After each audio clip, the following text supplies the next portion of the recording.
Lore Warrior Solaris. Solaris Sites. The teeming centre of the Solaris games circuit is the focus of dreams and fantasies of the inner sphere.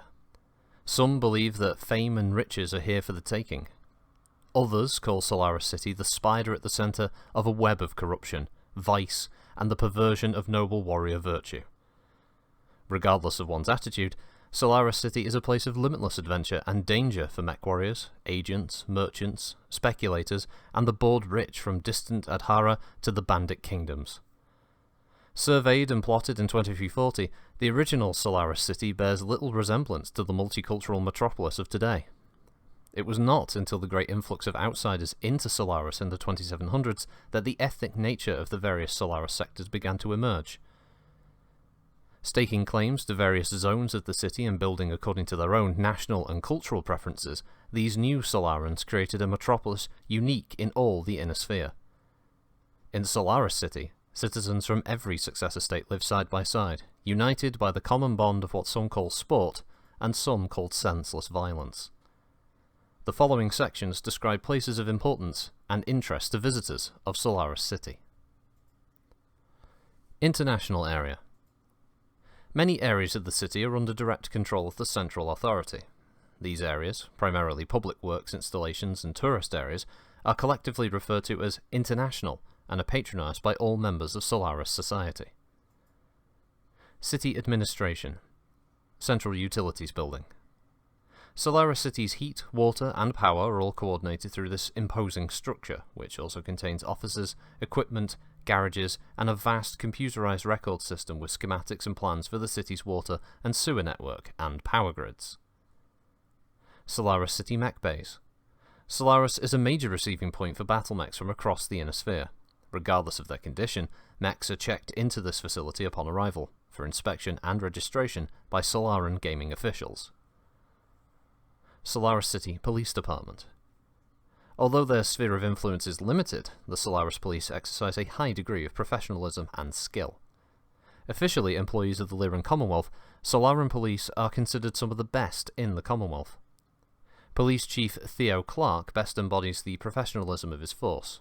Uncorruptible and, after decades of making enemies among Solaris' underworld, virtually unkillable. He's a tough, no-nonsense cop who strives to instill the same passion for duty and dedication to justice in all his officers. Solaris Council Hall. The Civic Council, such as it is, meets here daily. Although each city sector runs more or less independently, representatives from each must agree on such mundane matters as street maintenance, river traffic, import and export regulations, law enforcement, utilities, and so on. The council is generally considered a dull lot of petty bureaucrats, more concerned with preserving their own careers than that of safeguarding the welfare of ordinary Solarans. Solaris General Court. The respective sectors deal with most crimes in their zones, but some offences, such as crimes against foreigners, damage to public property, and smuggling, are tried in Solaris General Court. A small lockup holds prisoners awaiting trial. Those convicted are sent to the Solaris prison near Zolara. Information. Comstar Relay Station, I-18. This vital link with the inner sphere is the major transmission point for reports and footage from Solaris. The station is constantly crowded with correspondents, sports writers and tourists sending greetings home, as well as secret agents transmitting coded messages to their employers. Prices are commensurate with normal transmission costs throughout the inner sphere. This station was temporarily seized by Federated Commonwealth forces after the recent Comstar debacle, but operations control has been returned to the techs of Comstar. Solaris Broadcasting Corporation. While SBC caters to the entire Solaris population with news, entertainment and other features, its primary function is as a production centre for other broadcasting entities, a service for which SBC charges dearly. Each day, footage from mech battles is inspected, edited and prepared for broadcast to viewers across the entire inner sphere. SBC's equipment is top quality, using many recently rediscovered items of lost tech holography and broadcast technology. Ace correspondent Barbara Emerson is SBC's current superstar, and her exposés of crime and corruption in the gaming world have made her both friends and enemies on Solaris. Her recent reports connecting the Yakuza to the management of Ishiyama Arena have led to rumours that the Yakuza may attempt to retaliate. So far, this hasn't happened, but SBC has doubled security in an attempt to keep Emerson safe. The Solaris Times. The planet's highest circulation newspaper is published in this baroque structure, with its characteristic clock tower. The paper's journalism borders on sensationalism, although it rarely descends to the depths of the tabloid press. The Times prints morning and evening editions, available in both flat and trivid versions. Its reporters pride themselves on their independence and tenacity. Death or serious injury is not an uncommon fate for a Times reporter who pushes too far. The paper's contacts range far and wide, and a cover story in the weekend colour supplement can make or break a promising mech warrior's career. Hotels. The Golden Atlas. More a front for a gambling casino than anything else, this hotel's decor is garish, its rooms cramped but cheap, its staff either indifferent or rude, and its food and drink about as palatable as its wallpaper. The Atlas Casino, on the other hand, is a major tourist attraction, offering traditional games such as blackjack, roulette, poker, craps, and the Succession Wars. Also competing for gamblers' attention and sea-bills are holovised mech games and simulator battles. Proprietor Geraldo Perez is a huge bear of a man with a gold incisor and a ready sense of humour. He frowns upon cheating and rude behaviour toward his staff, and is quick to show his displeasure via his small army of bouncers, who will eject, injure, or otherwise discourage all undesirables. Hotel Row. Monorail and taxi traffic brings visitors to this long, rather unattractive stretch of pavement where crouch the city's major hotels. Most are notable for their outrageous prices, although service, accommodation, and the view are all spectacular. International hotels accept payment in sea-bills only, but hotels in other areas accept their house currencies. Hotel Solaris. Looking more like a group of ugly cinder block boxes than a hotel, the Hotel Solaris is the ultimate budget accommodation. Rates are low, 25 sea-bills a night for a luxurious single room with cramped bath and small pay trivid set for 2 sea-bills an hour. Room service consists primarily of ice and soft drink machines located at one end of each building, and despite limited facilities, the Hotel Solaris, like the Imperial, is usually packed with tourists on low-rent tours. The hotel is also popular with the underworld, which uses it as a meeting place and transfer point for contraband. The management, which seems to change it daily for no one really knows who owns the place, turns a blind eye to such goings-on, calling in the authorities only in the event of gunplay or major bloodshed. The Imperial. Despite the grand name, the Imperial is a mid-range hotel with rooms ranging from 40 to 75 sea-bills per night.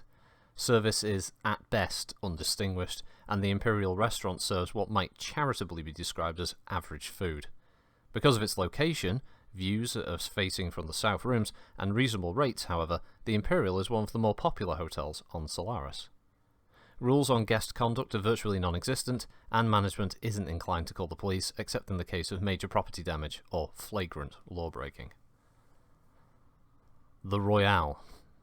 Second to the Hilton in luxury and cost, the Royale caters to wealthy clientele, but prices are somewhat lower, 75 sea-bills per night, for a double and up to 500 for a suite. The Crystal Rose restaurant on the main floor and the Stargazer Lounge on the top floor offers some of the best views of the city, and both are highly recommended. Rules on contraband and weapons are similar to those at the Hilton, but are less strictly enforced. Guests who are reasonably discreet will not be bothered. Solaris Hilton. Solaris's prime hotel is, not surprisingly, also its most expensive. At the Solaris Hilton, room rates start at 200 sea-bills a night for a double, all the way up to 750 per night for a suite. Rooms are spacious, furnished luxuriously, and offer every imaginable comfort. Service, of course, is prompt and courteous. The Amber Garden, located on the hotel's main floor, is a 4-star restaurant with 5-star prices. Expect to pay 50 to 100 sea-bills per person, plus gratuity.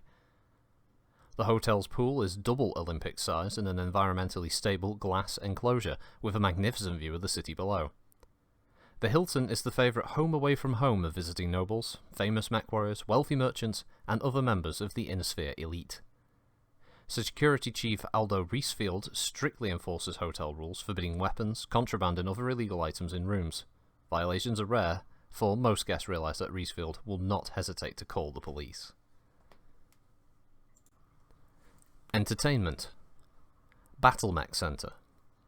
a popular destination for would-be or wannabe mech warriors who wish to experience at least a small slice of battle mech combat. The centre features individual pods in which participants for 6 to 8 C-bills per 10-minute session control a simulated mech, guiding it through computer-generated trivid terrain.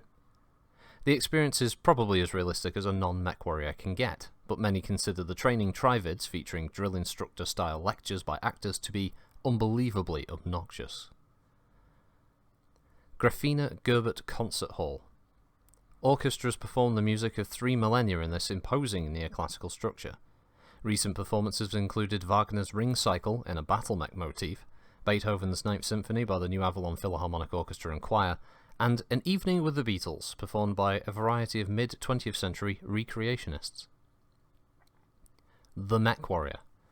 High-class and high-priced, the Mech Warrior is the premier sports bar in Solaris City, catering to wealthy foreigners, nobles, crime bosses, and the occasional mech superstar or two. The Mech Warrior's luxurious lounge features live trivid broadcasts from the mech arenas, with drinks and food served around the clock.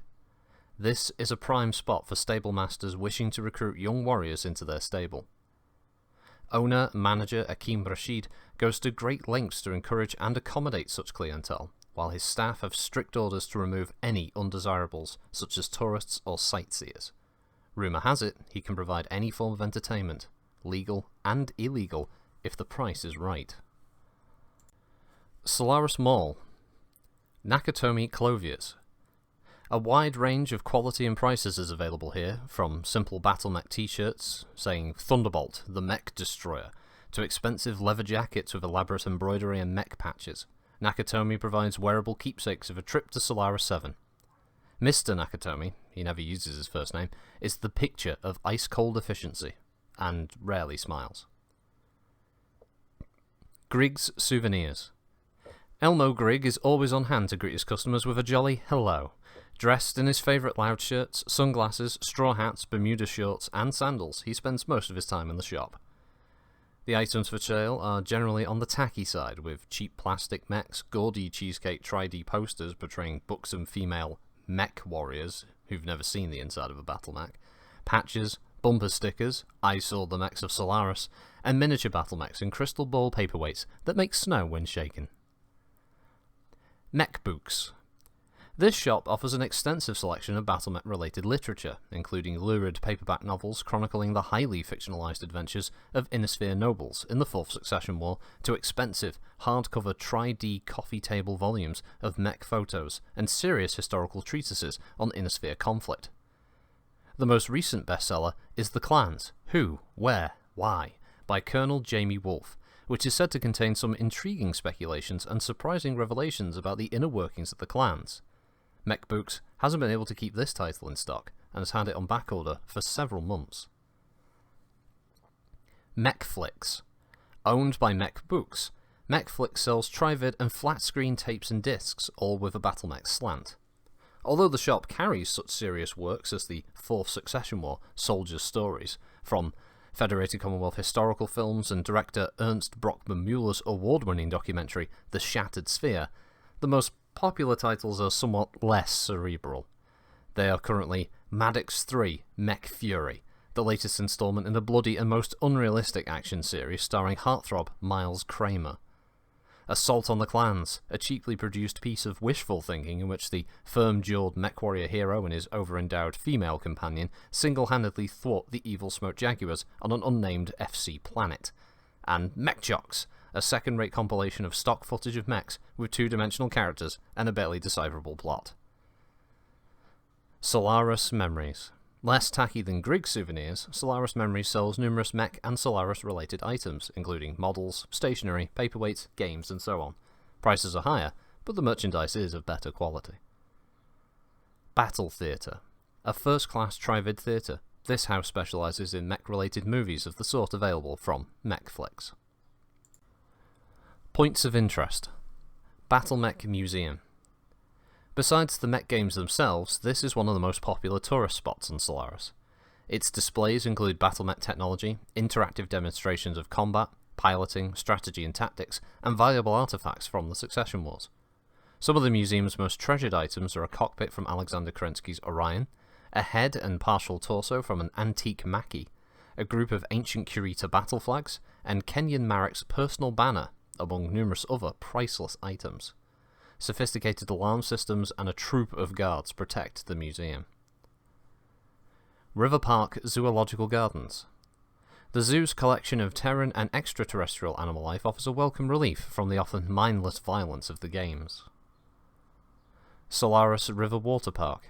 This narrow strip of green hugs the curve of the Solaris River and provides both visitors and citizens with a pleasant place for relaxation or weekends outing. Its thick hedges and shaggy fir trees also make excellent locations for secret meetings, transfers of contraband, and other illicit activities. Solaris Tower. A tall, graceful monument topped with the symbols of the 5 successor houses. The tower was built as a tribute to what its designers call the fighting spirit of Solaris VII. Narrow, winding stairs lead to the viewing deck at the top, where, if one can withstand the almost constant blast of wind, he or she can enjoy a view well into the squalid outskirts of Solaris City. Star League Park. Located at the end of Hotel Row, this unpleasant spot of green is saturated with rain most of the time, requiring covered walkways for visiting tourists and local Solarans. Sheltered picnic tables and barbecues have been built into the downslope. The Solaris River winds below, and visitors may observe river traffic through pay telescopes located at an enclosed viewpoint below the picnic area. Thelos Auburn Grove. This pleasant semicircle of trees features a statue of the late court historian to House Steiner. MechTech. Psy's Mech City. Psy Armstrong is an example of the eternal used vehicle salesman who seems to follow mankind throughout the universe. Combining an insinuating charm with an effusive false friendliness, Psy claims that he can sell anything to anyone. One of several dealers in scrapped and rebuilt battlemechs, Psy's lot is the only one located in the international zone and thus considered neutral territory. His mechs vary from serviceable machines suitable for novice pilots or stables to barely recognizable scrap useful only for spare parts.